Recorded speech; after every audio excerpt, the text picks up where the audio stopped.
Amigas e amigos do canal Isaías Neres, estamos aqui hoje com uma pessoa muito especial, o pastor Wendel Moura, que gentilmente nos atendeu esse convite para hoje abordarmos o assunto o cristão e a política. Eu gostaria que você, que ainda não é inscrito no nosso canal, se inscreva, canal Isaías Neres, e no podcast Falando Francamente.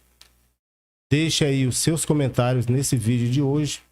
Deixe também o seu joinha e compartilhe esse vídeo. Na medida que você for tendo acesso a esse vídeo, a esse nosso bate-papo, você já pode deixar os seus comentários e compartilhar o vídeo. Pastor Wendel, a paz do Senhor. Paz do Senhor. Wendel Moura. Wendel Moura. É um cidadão que estuda muito, muito dedicado aos estudos. E essa dedicação tem trazido grandes resultados de conhecimento, de compartilhamento de ensinos da palavra de Deus, nos diversos campos da doutrina, vamos dizer assim. E hoje ele vai falar sobre o cristão e a política, o posicionamento cristão. A gente vê hoje, pastor Wendel, um público brasileiro muito grande e muito polarizado, né? Você vê uma polarização entre a esquerda e a direita, que até pouco tempo não se falava nessa questão, direita, esquerda, as pessoas não tinham uma definição assim mesmo, bem explícita, e hoje a gente já tem essa ideia. Mas como é que o senhor vê essa questão da polarização entre Lula e Bolsonaro? Pois é, irmão Isaías. Até um certo tempo nós não tínhamos essa polarização tão notória, né, como está hoje. Havia uma suposta divisão, uma suposta polarização, mas ela era muito encoberta, era muito tímida, é como se ela não tivesse assim, um motivo de ser, é como se chegasse a se manifestar, era como se quisesse atrapalhar o bem-estar, e foi crescendo.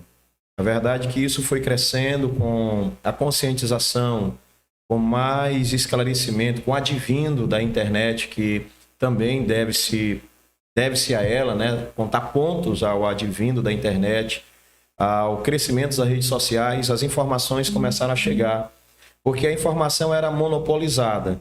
Era se saísse no jornal fulano, pronto, é verdade. Era. Então, assim, as pessoas só conheciam aquilo que era determinado para elas conhecerem. Daí, nunca não seria possível tomar a proporção que se tomou hoje.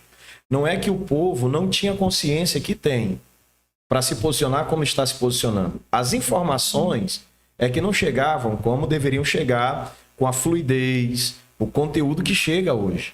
De maneiras que, assim que ela chegou, o povo começou a se posicionar.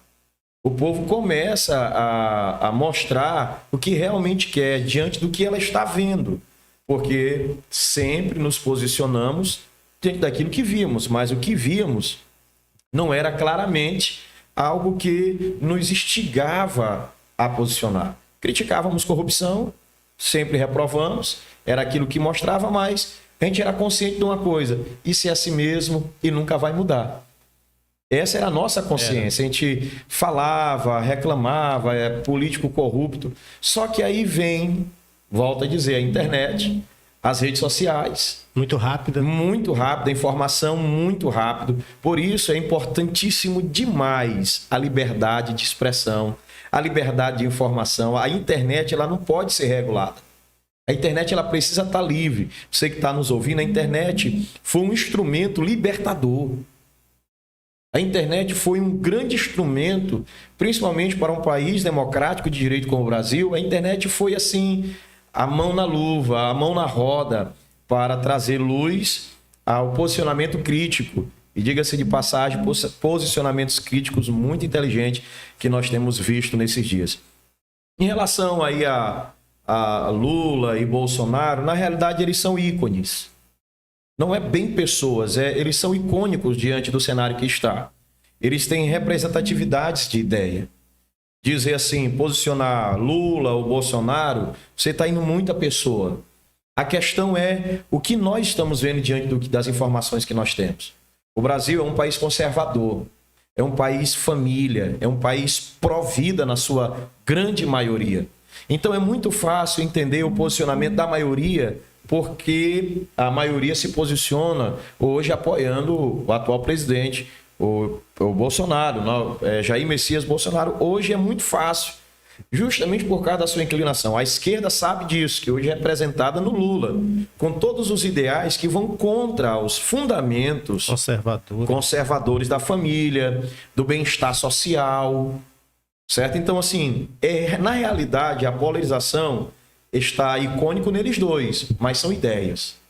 E, pastor, eu noto também que, como o senhor falou aí, que antes de vir a internet com mais fluidez, com mais rapidez, o público brasileiro, esse mesmo público conservador, que hoje tende mais para a direita, para Bolsonaro, naquele tempo eles votavam no partido do PSDB, que tinha umas cores verde, tinha um azul ali, um amarelo, que parecia ser totalmente contra o PT. Então eu, por exemplo, eu achava que era um partido de direita. Então eu votava no PSDB para não votar no PT, né? Então esse mesmo público daquele tempo é o público que hoje escolhe Bolsonaro para uma campanha. No meu tempo, assim, mais lá atrás, meu tempo de juventude, assim que comecei a ser um cidadão votante, assim quando eu passei a ser um eleitor, a gente não tem muito entendimento.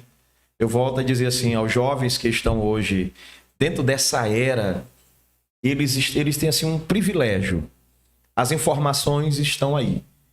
Se saírem da bolha, não ficarem presos dentro de uma bolha e tiver assim a mente mais aberta a absorver mesmo aquilo que é assim, que está claro.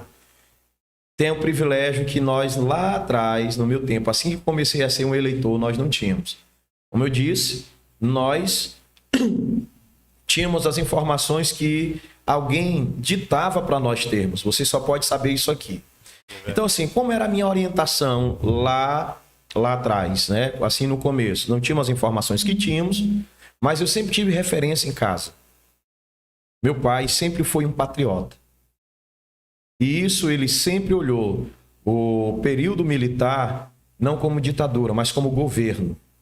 Ele fala, houve governo militar. Governo militar. Não houve golpe, houve uma intervenção para frear o nível de corrupção e imoralidade que havia na época. Um contragolpe. Um contragolpe, certo? Houve uma necessidade. Meu pai disse que não andou sendo aliciado pela polícia, sendo violentado, ameaçado ou coagido, seja por qualquer tipo de força militar.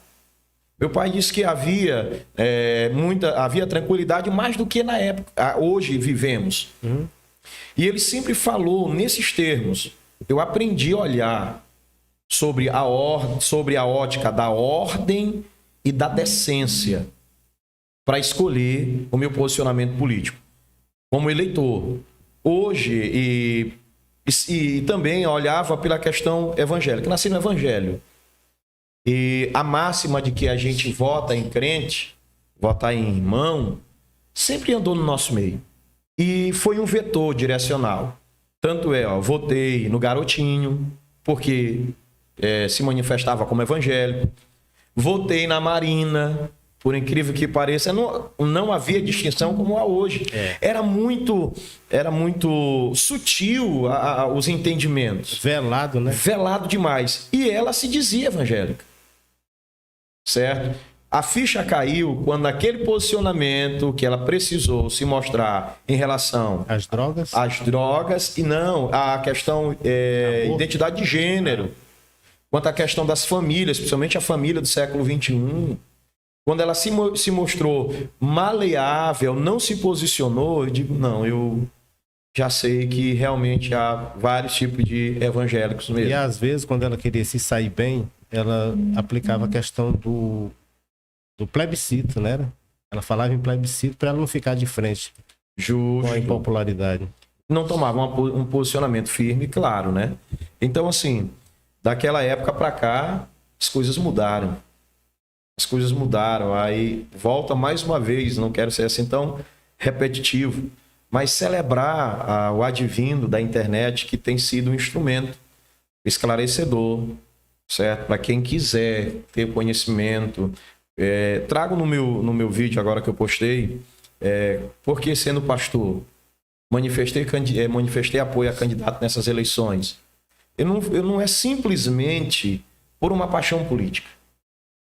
Irmão Neres, eu não tenho paixão política. Não de grupos políticos, né? Paixão política você precisa ter, né? Se você pegar o pé da letra, o que é política, você precisa ter, porque política é arte de administrar. Então, se você não tem uma boa afeição a administrar, eu sou pastor. E administra, E tenho que administrar, eu tenho que ter celebração em administrar, eu preciso estar atento ao que é administração, eu preciso fazer cálculos também de orçamentos. Você não pode sair gastando de qualquer forma. Então, assim, eu preciso celebrar a administração, não só financeira, mas organizacional. Preciso planejamento, né? Planejamento do modo geral. Então, assim, a política em si, eu não tenho paixão por grupo político.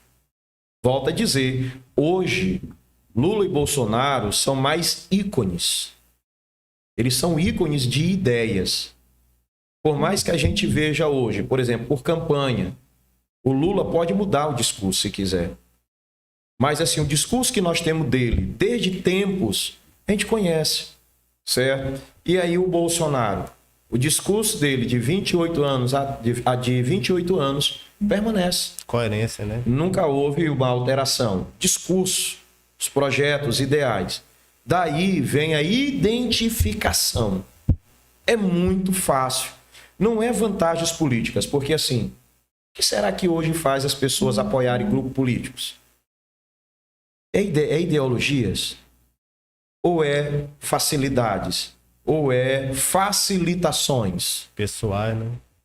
Interesses pessoais, interesses corporativos familiar, entendeu? Hoje é o que está muito em voga, ainda faz parte da cultura do Brasil. Certo? Ainda faz parte a questão da vantagem, do tirar o proveito, certo? O posicionamento que nós temos tomado vai num viés totalmente contrário, ideológico. Não é facilitador.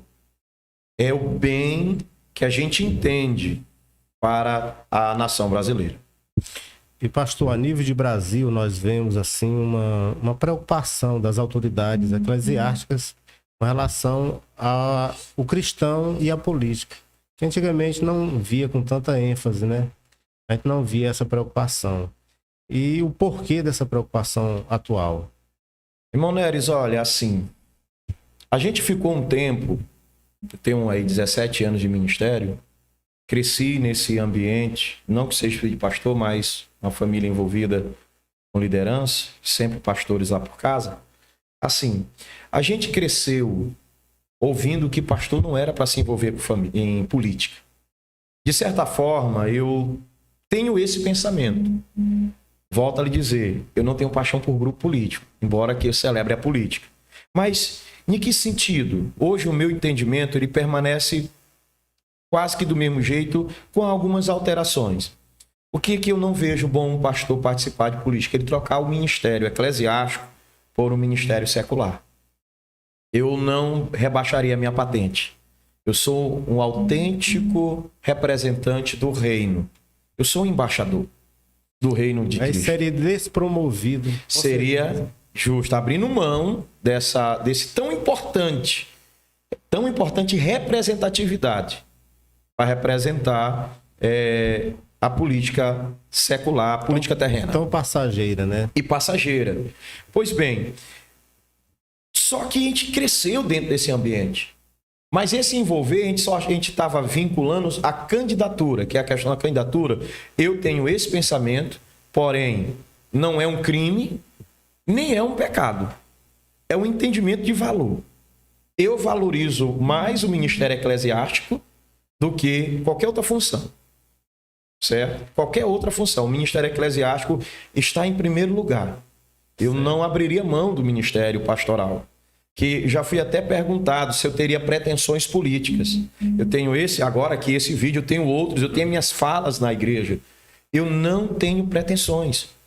Meu posicionamento político hoje é o mesmo que eu tenho quando eu subo no púlpito, quando eu vou para uma cruzada, que a gente vai falar sobre o evangelho, a questão do pecado, o mal que o pecado causa, e tudo isto que vem englobado com o pecado, é a mesma coisa, que não está desassociado. Não se desassocia. O que você faz nesta terra das consequências espirituais. Tudo na nossa terra, nesse plano aqui, tem consequências espirituais. Tudo. Nós plantamos aqui e colhemos na eternidade. Sabendo disso, e isso vem forte dentro de nós. Se você pegar aqui, você abrir no Google, você for olhar projetos de leis, só para justificar o porquê hoje há um posicionamento dos pastores. Tem uns projetos de leis que tramitam hoje no Congresso. Por exemplo, você que está nos acompanhando, entre no Google e digite assim, PL 3369/2015. Fala do projeto da família do século 21. Escute só o que diz a pauta, a essência desse projeto. Ele está em tramitação desde 2015, então ele não está aprovado. Certo? Os projetos que eu vou citar aqui para você, eles estão em tramitação. Para ser aprovado, precisa-se de uma quantidade de candidatos que tragam as suas convicções para votar nisto aqui. Certo? Vamos lá. Família do século 21 está em tramitação desde 2015. Tem por objetivo de permitir o casamento entre duas ou mais pessoas, independentemente de consanguinidade, gênero, orientação sexual, nacionalidade, credo ou raça. Isto é, os pais poderão casar com filhos. E mais, esta PL libera o incesto, a pedofilia e o abuso sexual. Agora, como nós cristãos, aqui ó, nós os cristãos, nos posicionando, não nos posicionando, nos omitindo. Como nós vamos ficar parados diante disso? A palavra de Deus condena isso aqui. O incesto, a pedofilia, a orientação sexual, pessoas do mesmo sexo.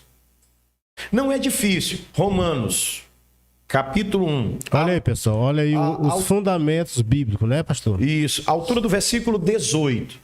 Se você pegar aí a sua Bíblia, Romanos, capítulo 1, a altura do versículo 18, o Espírito Santo usa o apóstolo Paulo e começa dizendo que o homem não glorifica a Deus como seu Criador. O homem está rejeitando Deus como Criador. E glorificar é exaltar. Quando você exalta, irmão Neres, alguém, você está celebrando todas as suas virtudes, todos os seus feitos. Eu vou trocando assim por miúdos. Você concorda e fica feliz em concordar. Você aceita e não tem outro entendimento diferente disto.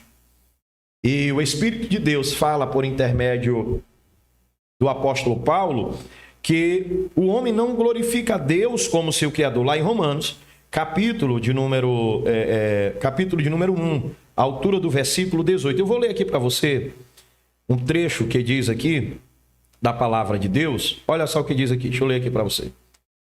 Porque do céu se manifesta a ira de Deus sobre toda a impiedade e injustiça dos homens que detêm a verdade pela injustiça. Porquanto o que de Deus se pode conhecer, neles se manifesta, porque Deus o lhe manifestou. Porque as suas coisas invisíveis, desde a criação do mundo, tanto o seu eterno poder, como a sua divindade, se entende claramente, se vê pelas coisas que estão criadas, para que eles fiquem inexcusáveis. Versículo 21. Porquanto, tendo conhecido a Deus, não o glorificam como Deus, nem lhe deram graças, antes em seus discursos se desvaneceram e o seu coração insensato se obscureceu. Por isso, esses posicionamentos. É uma clara declaração de oposição a Deus. Aí você vê posicionamentos políticos, pessoas dizendo, não, a gente não mistura política com isso. Mas olha esse projeto de lei que eu acabei de ler aqui. Tem outros que vão de encontro à palavra de Deus. Versículo de número 32, versículo de número 31 e 32 diz assim: nécios, infiéis nos contratos, sem afeição natural, irreconciliáveis, sem misericórdia. Versículo 32. Os quais, conhecendo o juízo de Deus, que são dignos de morte, os que tais coisas praticam, não somente as fazem, mas também se agradam dos que as fazem. Olha como nós podemos ficar de braços cruzados. Não podemos. Tem como. Não tem como. Por isso, é um posicionamento ideológico. Hoje, nós estamos nos envolvendo, por assim dizer, a palavra talvez não adequada, nós estamos nos manifestando.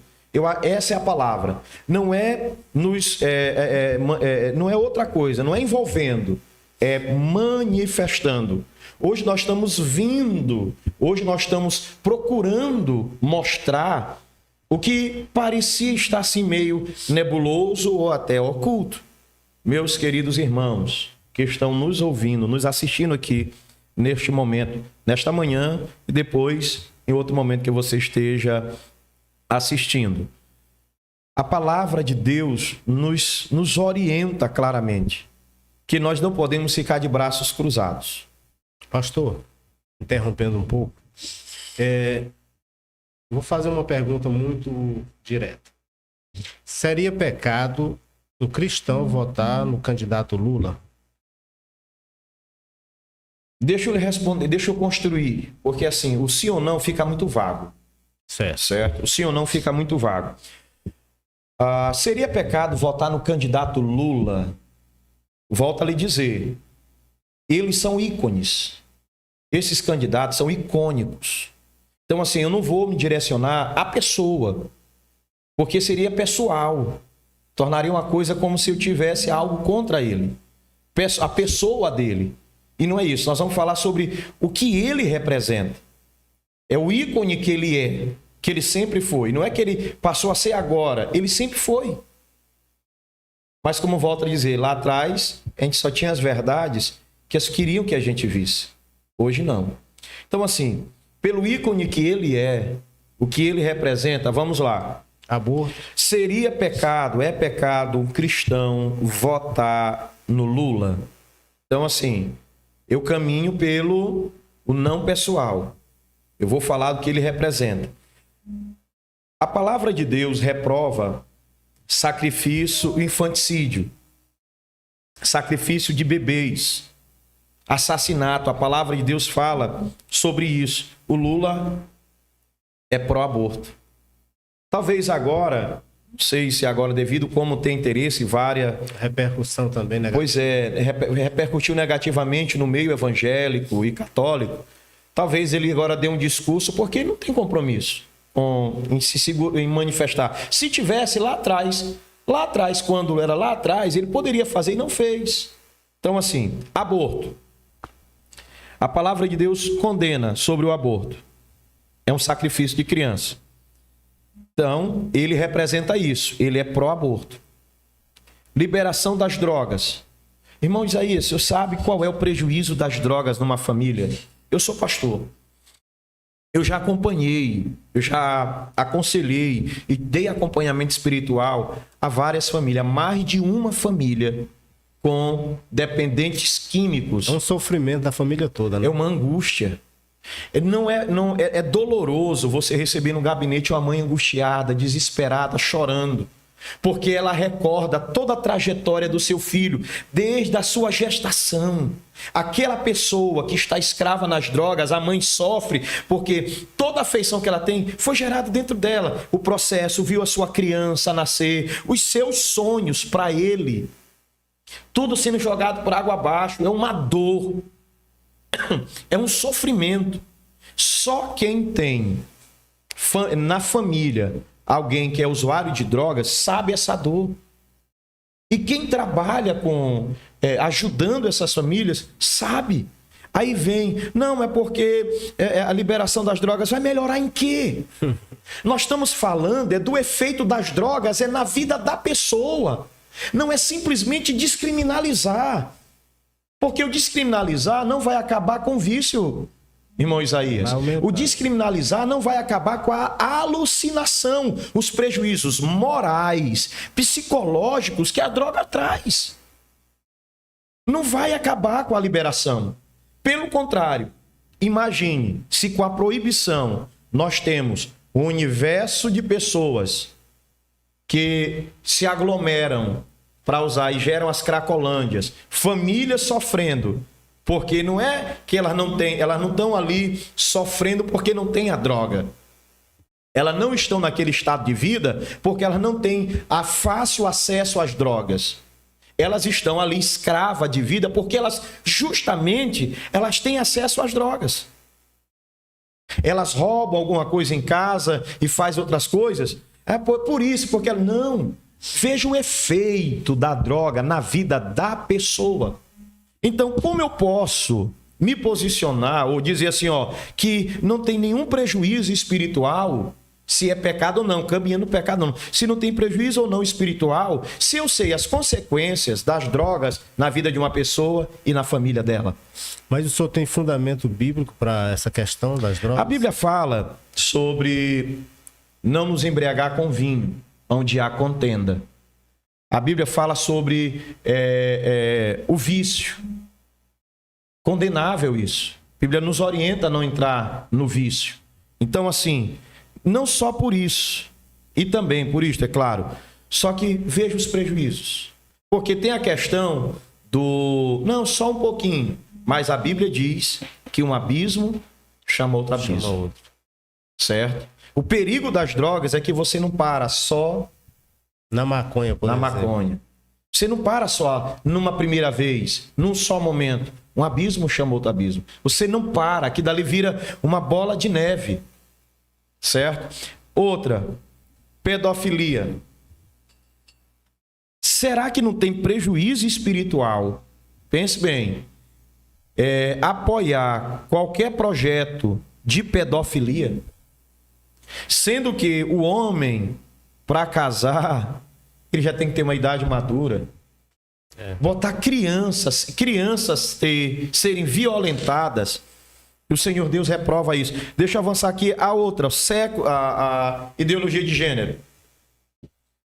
O ministro Joaquim Barbosa, ele, salvo engano, eu acho que foi 2005, não tenho bem recordação, deu aquela canetada, fez aquela decisão monocrática, obrigando os cartórios a realizarem, autorizando os cartórios a realizarem casamento de pessoas do mesmo sexo. Legislando. Não é de competência do STF fazer isso, certo? Mas veja bem, eu vou concordar com um projeto de lei que vai de encontro à palavra de Deus. Eu estou falando um projeto de lei. E isso é ideologia de um candidato. Agora só, não se separa o homem de suas convicções. O que cada um representa, eles representam. A gente sabe claramente qual é o posicionamento hoje da esquerda e o que ela representa e os seus ícones hoje. O que é o Bolsonaro e o que é o Lula. O que eles vêm representando. Ao longo de muito tempo. Isso foi construído ao longo de muitos anos. Eles estão aí na política há mais de 40 anos. Então, o que ele está aí claramente se vê. Você pode buscar lá atrás vídeos que aparecem na internet aí, posicionamentos dele acerca disso, de cada um. Então, assim, hoje, para responder aqui a pergunta, hoje, você é muito claro em entender em quem vai votar e saber os prejuízos espirituais que isso pode causar. Nós temos duas escolhas. Somente duas escolhas. Perseguição religiosa. Nós já vimos a esquerda falar abertamente. A ideia da esquerda, eu estou falando ideia. A ideia da esquerda é censurar, é cercear o direito dos evangélicos a falar para a sociedade. Tem projetos de lei, que está aqui, certo? Eu mostro o projeto de lei. Fique à vontade, pastor. Certo? Diz assim, o pastor aí está falando por falar. Não. Nós precisamos ter responsabilidade no que nós vamos falar, irmão Isaías. Não se pode falar de qualquer forma. Isso é desabafo, não é inteligente. Mas olha só. PL 4257 de 2018. Fica proibido atitudes de proselitismo religioso que violam a liberdade de crer, do crer, do não crer e a privacidade de ambientes públicos e privados, constituindo assédio religioso. A PL é a 4257. Sabe o que na prática isso quer dizer? Deixa eu falar aqui para você o que na prática isso quer dizer. Isso quer dizer que a proibição de evangelização, você que é crente, você que é evangélico, a prática que nós temos, por exemplo, de sair nas ruas evangelizando, as pessoas nos recebem se quiser, a gente não entra forçado nas casas das pessoas, porque o direito da privacidade é inviolável. A gente sabe disso. Chega na porta, pergunta ali se a pessoa quer ouvir. Não quer, pronto. Não pode também, a gente não fica molestando ninguém. Mas aqui, esse projeto de lei proíbe a prática de proselitismo em qualquer lugar. Só dentro do templo. A gente vai para as ruas, leva a palavra de Deus. Olha, meus irmãos, você que é crente simpatizante, irmão Isaías, não é só a crentes. Olha, nos nossos templos, há muitas pessoas, mesmo não evangélicas, que vão ao templo, que ouvem os nossos hinos, que ouvem as mensagens, sente paz no coração, porque elas, sabem, elas têm temor de Deus na vida. Elas não querem algo diferente do que Deus quer. Elas podem estar ainda distante da comunidade chamada igreja. Elas sabem que isso é importante, certo? A essas pessoas que sentem bem, como não foram uma ou duas vezes que eu vi pessoas não evangélicas dizendo assim: eu gosto de ouvir a palavra de Deus. Eu recebo sempre os irmãos aqui quando vêm, peço oração. O projeto de lei proíbe isto, está aqui, é a PL 4257. Você pode entrar no Google. Está tramitando? Está tramitando. Não foi aprovado. E por que não foi aprovado? Porque precisa de uma quantia significativa de deputados para votar e aprovar. E precisa de um presidente que sancione isto. Certo? Então, ainda dentro da perseguição religiosa, as PLs são são 4 PLs. A PL 4339 de 2001 ainda tramita, PL 4549 de 2008, PL 2897 de 2011, PL 4121 de 2012. Na verdade, essas PLs, quando elas são arquivadas, elas tomam uma nova roupagem e passam a ter um novo número, uma nova codificação, para poder tramitar. Continuar, né? Quando caduca, dá uma nova roupagem. E o que essas PLs têm em comum? Todos esses projetos de lei proíbem ou dificultam a transmissão da programação religiosa na TV ou no rádio. Ou seja, proíbem a divulgação da palavra de Deus nesses veículos que têm um grande alcance nos diversos cantos do país. As pessoas, eu tenho certeza que as pessoas querem ouvir a palavra de Deus. Quem não tem interesse de que as pessoas ouçam a palavra de Deus e sejam libertas, porque a Bíblia diz em João 8,32, conhecereis a verdade e a verdade vos libertará, é justamente a esquerda, porque por causa da palavra de Deus, há um posicionamento evangélico contra a esquerda. O povo de Deus não aceita isto. Pastor, mas teve evangélicos que votaram. Eu tenho certeza que a maioria, irmão Neres, não tem conhecimento disto aqui. A maioria, eles não esclarecem isto aqui e vêm com palavras sutis, certo? Com benefícios sociais, e as pessoas temem. Meus amados irmãos, nós estamos aqui de passagem. Nós somos peregrinos nessa terra.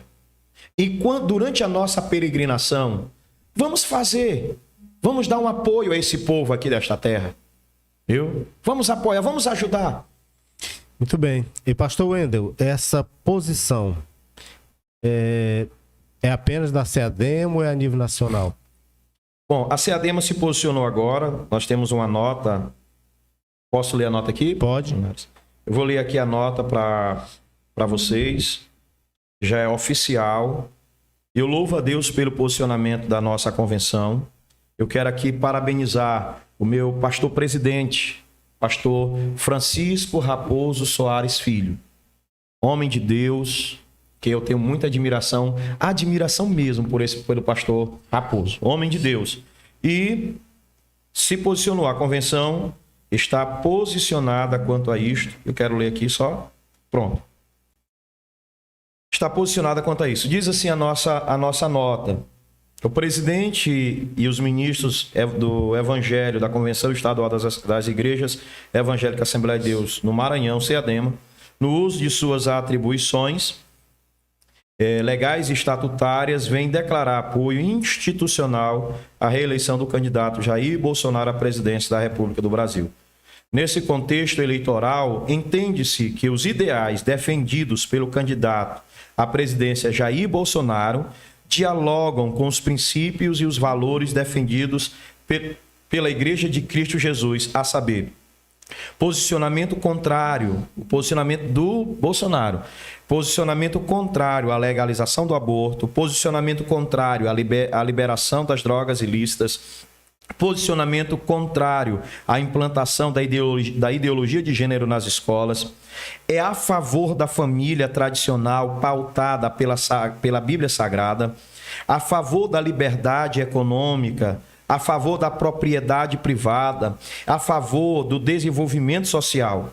Sendo assim, recomendamos aos pastores, obreiros e a igrejas ligadas à CEADEMA que orem e jejuem pelo nosso país e em favor da reeleição do presidente Jair Messias Bolsonaro, para que tenhamos uma sociedade livre, justa e solidária.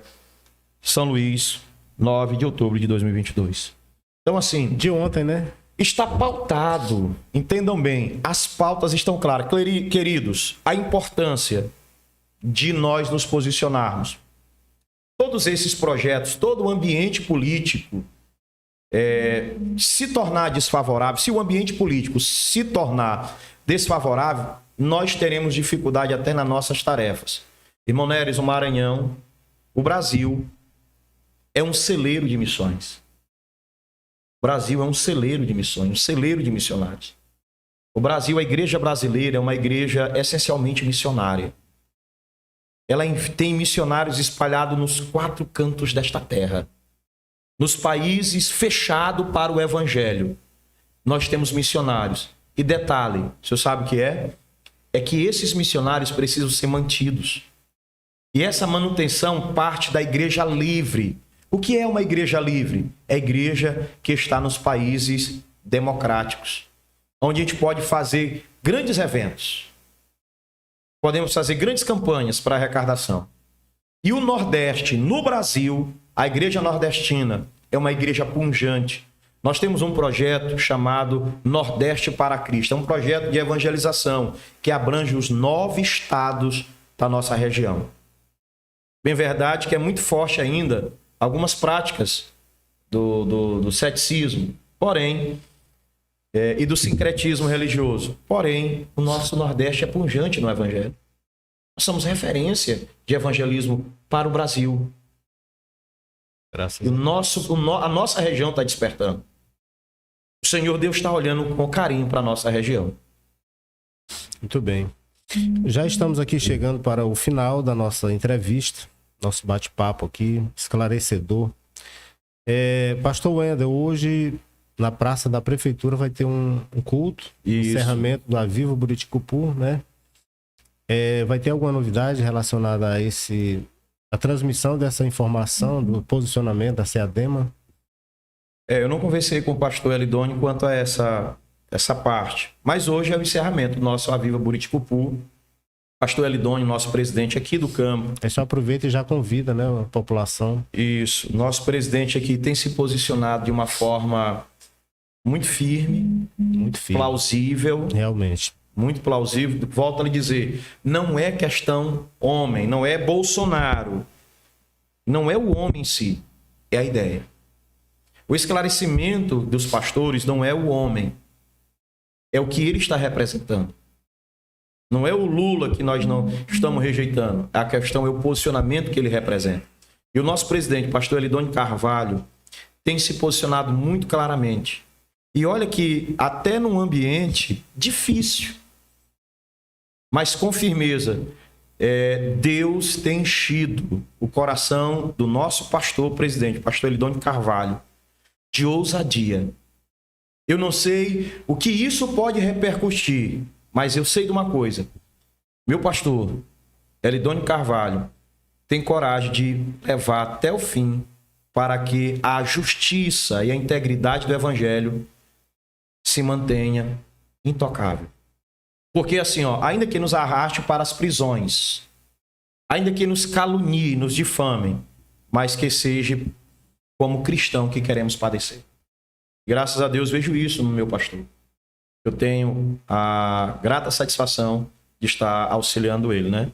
Deus continue abençoando meu pastor, em nome de Jesus. Hoje tem o encerramento e quero convidar você na Praça da Prefeitura, aqui em Buriticupu. Toda a população de Buriticupu está convidada para se fazer presente. Nós estaremos lá orando pelo nosso país. Eu vou de verde e amarelo. Meu pastor está autorizando, certo? Quem quiser ir de verde e amarelo, há uma autorização, e como eu já tenho autorização do meu pastor e a benção, eu estarei indo de verde e amarelo, orar pelo nosso país.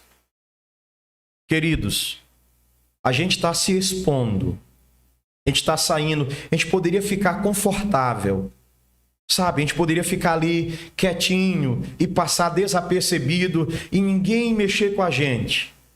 Mas não é isso que nós queremos, não é isso, não é para isso que nós vimos. Não foi para isso que nós somos chamados para o ministério. A gente não está chamado para Seria ficar... uma covardia, né, pastor? Uma covardia. Porém, fomos chamados como profetas. Deus abençoe. É isso aí, meus amigos, amigas do nosso canal Isaías Neres, do podcast Falando Francamente.